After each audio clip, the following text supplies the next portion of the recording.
ओम श्री गुरु सत्ताय नमः। सभी को प्रणाम। पिछले वीडियो में हमने सुना कि यदि हमने गीता का प्रवचन सत्य मन से सुना तो भगवान के वचनों को कार्य रूप में परिणत करने के लिए हमें कटिबद्ध होना चाहिए। आत्मनिर्माण के लिए, परिवार निर्माण के लिए और समाज निर्माण के लिए अपनी क्षमता का अधिकाधिक अंश प्रयोग करना चाहिए। स्वस्थ शरीर, स्वच्छ मन एवं सभ्य समाज की रचना के लिए कुछ करने का निश्चय करना चाहिए। भगवान ने गीता का ज्ञान अर्जुन को कर्म में परिणत कराने के लिए दिया था और अर्जुन ने उसे उसी रूप में शिरोधार्य भी किया था। अब हमारी बारी है कि गीता के प्रवचनों को अपने जीवन में उतारने की योजना बनाएं और वर्तमान युग के अत्यंत महत्वपूर्ण महाभारत युग निर्माण में अपना समुचित योगदान देते हुए मानव जीवन को सार्थक बनाएं। आइए सुनते हैं कुछ प्रेरणादायक प्रसंग। याज्ञवल्क्य संन्यास लेने की दृष्टि से अपनी दोनों पत्नियों को बुलाकर घर का सामान धन बराबर बांटने लगे। इस बीच उनकी पत्नी मैत्रेयी ने पूछा, भगवान, आप इतना भरा पूरा सुख सुविधा संपन्न घर का त्याग क्यों कर रहे हैं? याज्ञवल्क्य बोले, मैत्रेयी, मैंने जीवन के तीनों आश्रम भली प्रकार बिता दिए। अब शेष जीवन मैं आत्म साधना और जन सेवा के महत्वपूर्ण कार्यों में लगाऊंगा। हे मैत्रेयी, संसार के सभी कार्य व्यापारों के उपरांत मनुष्य को जीवन के इन पारमार्थिक कार्यक्रमों को नहीं भूलना चाहिए। ये सबसे महत्वपूर्ण है। याज्ञवल्क्य की बातें सुनकर मैत्रेयी ने कहा, भगवान, जिस महान ध्येय के लिए आप इन सुख साधनों को महत्वपूर्ण नहीं समझते, उन्हें मैं लेकर क्या करूंगी? मैं भी आपके साथ रहकर उन्हीं के लिए प्रयत्न करूंगी। और मैत्रेयी अपने पति के साथ रहकर आत्म साधना के कार्यक्रमों में लग गई। कर्म साधना से ज्ञान प्राप्ति। हाथ में समिधाएं लेकर शिष्य आचार्य के पास ज्ञान प्राप्त करने के लिए गया। आचार्य ने उसका शिष्यत्व स्वीकार किया और उसको 100 गायें सौंप दी। उनकी संख्या जब 500 हो जाए तब ज्ञान की दीक्षा देने का समय तय हुआ। एक लंबे समय का कार्यक्रम शिष्य को सौंप दिया गया। शिष्य बड़े सवेरे उठता, गायों की देखभाल करता, उन्हें जंगल में ले जाता, दिन भर वहां चराता, शाम को आकर गुरु की सेवा में उपस्थित होता। समय पूरा होने को आया। योजनानुसार गायों की संख्या पूरी हुई। एक दिन आचार्य ने शिष्य से कहा, वत्स, तुम्हारे चेहरे पर अपूर्व तेज दिखाई दे रहा है। तुम्हें तो ज्ञान प्राप्त हुआ मालूम पड़ता है। ज्ञान तो गुरु से ही प्राप्त होता है, वो तो आपकी कृपा से ही मिलेगा। शिष्य ने कहा। गुरु ने पूछा, वत्स, तुम्हारे चेहरे पर जिस ज्ञान का तेज अभी दिखाई दे रहा है वो तुम्हें किसने दिया? इस पर शिष्य ने अपनी गो सेवा साधना काल के अनुभव सुनाए, जिनके अनुसार उसे अग्नि, बैल, पक्षियों से अपने अनुभवों के आधार पर महत्वपूर्ण ज्ञान मिला था। शिष्य के अनुभवों को सुनकर आचार्य प्रसन्न हुए और उसे ज्ञान की दीक्षा दी। धरती के खुले वातावरण में सक्रिय जीवन की सेवामयी साधना स्वतः ही ज्ञान के जिस पाठ को सिखा देती है, वस्तुतः वही व्यवहारवादी ज्ञान सार्थक होता है। केवल पुस्तकीय ज्ञान से काम नहीं चलता। एक बार एक ब्राह्मण ने युधिष्ठिर के पास जाकर दान की याचना की। युधिष्ठिर राज कार्यों में व्यस्त थे, इसलिए ब्राह्मण को दूसरे दिन आने के लिए कह दिया। भीमसेन को ये बात अच्छी नहीं लगी। उन्होंने सेवकों को बुलाकर सभी मंगल वाद्य बजाने की आज्ञा दी और स्वयं भी दुंदुभी बजाने लगे। वाद्यों की आवाज सुनकर युधिष्ठिर दौड़े आए। उन्होंने भीम से इसका कारण पूछा। भीमसेन ने कहा, महाराज, आपने काल जीत लिया है, इस खुशी में ये कर रहे हैं। कल ब्राह्मण को बुलाने का तात्पर्य यही है कि कल तक का समय आपके वश में है। युधिष्ठिर ने अभिप्राय समझा और कहने लगे, सचमुच भीम, अच्छे कार्यों में कभी देर नहीं करना चाहिए। युधिष्ठिर का राजसूय यज्ञ शुरू होने को था। सबके लिए काम बांटे जा रहे थे। श्री कृष्ण ने भी अपने लिए काम मांगा, लेकिन पांडवों ने कहा, भगवान, आपके लिए तो हमारे पास कोई काम नहीं है। ज्यादा जोर देने पर उनसे कह दिया गया कि वे अपनी पसंद का काम स्वयं ढूंढ लें। सभी ने देखा कि श्री कृष्ण यज्ञ में शुरुआत से लेकर अंत तक अतिथियों के चरण धोने, जूठी पत्तलें उठाने तथा सफाई रखने का काम स्वयं करते रहे। भगवान ने कहा, यूं तो कोई काम छोटा नहीं, पर बड़ों को छोटे माने जाने काम भी करने चाहिए, ताकि उनमें अहंकार की और छोटों में हीनता की भावना उत्पन्न न होने पाए। निर्विकल्प समाधि की साधना में सफलता न मिली तो ऋषि उद्यालक बड़े निराश हुए। असफल होकर जीने की अपेक्षा मरना अच्छा है, ये विचार कर वे निराहार रहकर शरीर सुखाने लगे। एक वृक्ष पर बीरूद नाम का एक तोता रहता था। उसने संतप्त और सजल नेत्रों से ऋषि की ओर देखकर कहा, भगवन, ये शरीर तो मरण धर्मा है ही, इसे यूं सुखाने में पुरुषार्थ क्या हुआ? अमृत तत्व की प्राप्ति का प्रयास ही तो मनुष्य का सच्चा पुरुषार्थ है।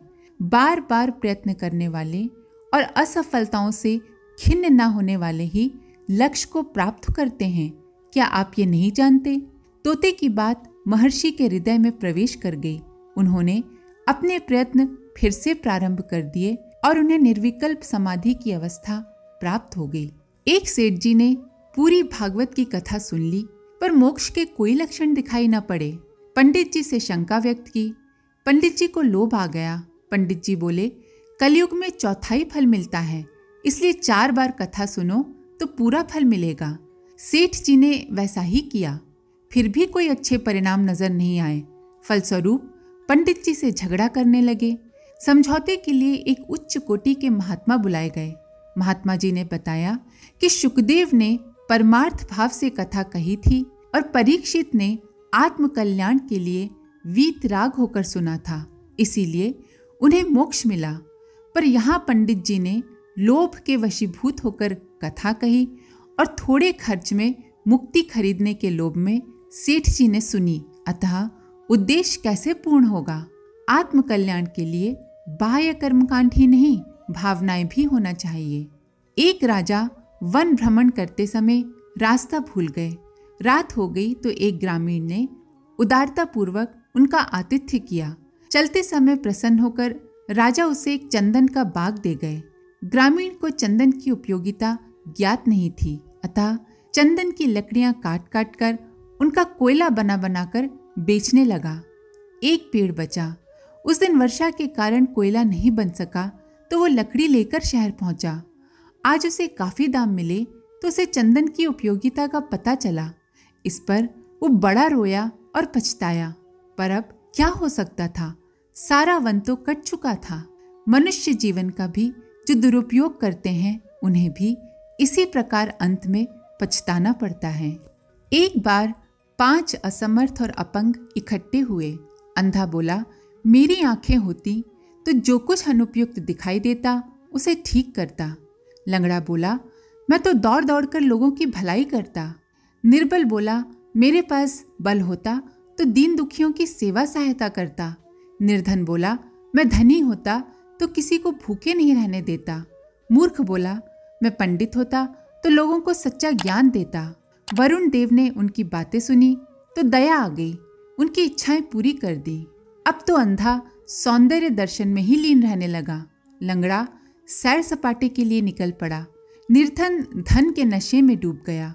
निर्बल दूसरों को सताने लगा और मूर्ख अपनी शेखी बगाड़ने लगा। वरुण देव ने ये देखा तो उन्हें बड़ा दुख हुआ।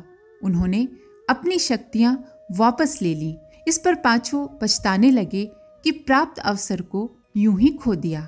माता के उदर में पड़ा जीव एक प्रकार से अंधा अपाहिज ही होता है। ईश्वर उसे कृपा पूर्वक सब अवसर देते हैं, पर वो अभागा उनका दुरुपयोग करते हुए ही सारा जीवन बिता देता है और अंत में फिर अज्ञान के अंधकार में लाखों वर्षों तक पड़े रहने के लिए विवश होता है। एक सभा में वाद विवाद चल रहा था। एक पक्ष कहता था कि मनुष्य सर्वश्रेष्ठ प्राणी है क्योंकि वह सभी जीवधारियों को वश में कर लेता है। दूसरा पक्ष कहता था कि मनुष्य कुत्ते से भी गया बीता है क्योंकि इसमें असंयम की प्रवृत्ति है। निर्णय नहीं निकल रहा था, विवाद बढ़ता ही जा रहा था। एक ज्ञानी उधर से जा रहे थे। सर्वसम्मति से उनकी सम्मति लेना तय हुआ। ज्ञानी ने दोनों पक्षों की बात सुनी और बोले, भाई, मनुष्य जब तक सत्कर्म करता है तब तक वो सर्वश्रेष्ठ है, किंतु जब वो दुष्कर्म करने लगता है तब वो पशुओं से भी नीच बन जाता है। एक बार एक सेठ के घर में आग लग गई। सेठ के कहने से लोग कीमती सामान, धन आदि तो निकालने लगे, पर सेठ के बच्चे की ओर किसी का ध्यान नहीं गया। जब सारा सामान निकल चुका तब सेठ ने बच्चे की याद की, पर तब तक तो वो मर चुका था। सेठ छाती पीट पीट कर रोने लगा कि धन का अधिकारी तो मर गया। इस घटना का उल्लेख करते हुए संत ने शिष्यों को बतलाया, इसी प्रकार से संसार के लोग दुनियादारी के सुखों में आत्मा को भूल जाते हैं और फिर पछताते हैं। स्वामी विवेकानंद ने देखा कि भारत में साधुओं का काम केवल उपदेश देना और आलसी जीवन बिताना है। इससे न उनका भला होता है न ही देश का, उल्टे इससे अकर्मण्य और आलसियों की संख्या बढ़ती है। किसी उपयोगी काम में साधुओं को लगाने का स्वामी जी ने विचार किया। रामकृष्ण मिशन के माध्यम से स्वामी विवेकानंद ने साधुओं के समक्ष एक कार्यक्रम रखा, जन सेवा का। रामकृष्ण मिशन के अंतर्गत आज बहुत बड़ी संख्या में साधु जन सेवा के कार्य में लगे हुए हैं। बिना किसी व्यवहारिक कार्यक्रम के मात्र उपदेश, व्याख्यान देने से देश का भला नहीं हो सकता। सेवा के बिना मुक्ति संभव नहीं। भजन का पूरा लाभ उन्हें ही मिलता है जो जीवन शोधन एवं परमार्थ का पुण्य प्रयत्न भी साथ साथ जारी रखें। सिर्फ भजन से मनुष्य जीवन के लक्ष्य तक पहुंचना संभव नहीं। यही सोचकर स्वामी विवेकानंद ने कर्मठ लोक सेवी साधुओं की परंपरा स्थापित की और उसका सफल प्रयोग आज रामकृष्ण परमहंस मिशन में सर्वत्र देखा जा सकता है। मेहता कालूराम ने अपने पुत्र नानक को खेती करने का आदेश दिया। नानक बोले, मैंने अपने लिए एक नई खेती बोई है और वो बहुत अच्छी उगी है। इस पर उनके पिता ने पूछा, वो कहाँ है, हमें दिखाओ। नानक ने उत्तर दिया, इस शरीर रूपी खेत में सत्कर्मों का हल चलाकर परमात्मा के भजन रूपी बीज को मैंने बोया है। साधु संगति का इसमें पानी देता रहता हूँ और संतोष रूपी खाद लगाता हूँ। बुराई रूपी झाड़ झंकड़ को उखाड़ता हूँ।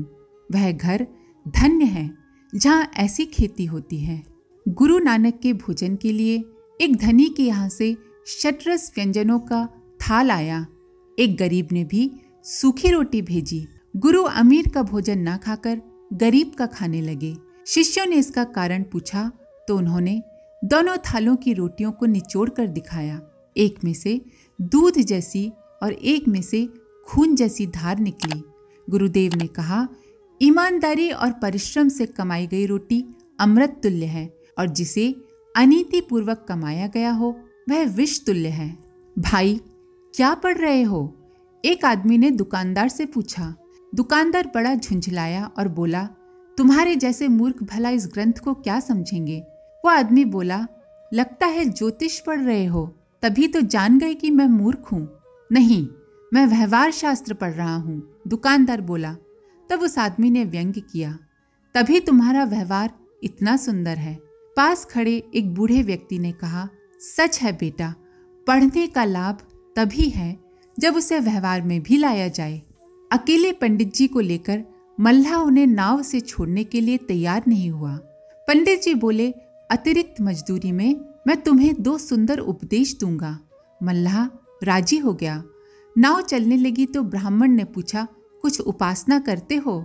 नाविक ने उत्तर दिया, नहीं महाराज।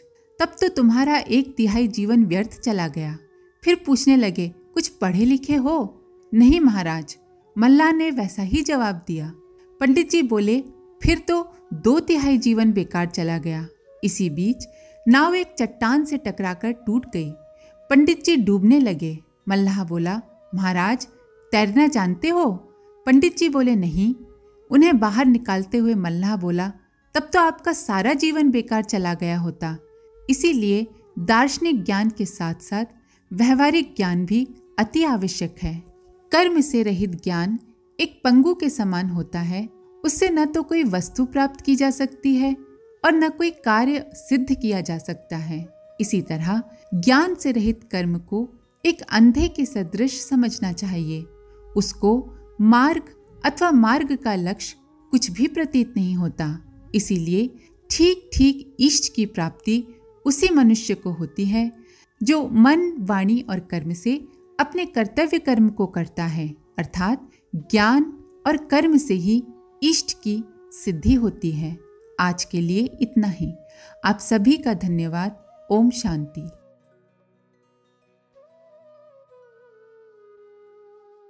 हमारे YouTube चैनल को सब्सक्राइब करें और बेल आइकन को दबाकर ऑल पर क्लिक करें ताकि आने वाले सभी वीडियोस की नोटिफिकेशन आपको मिलती रहे।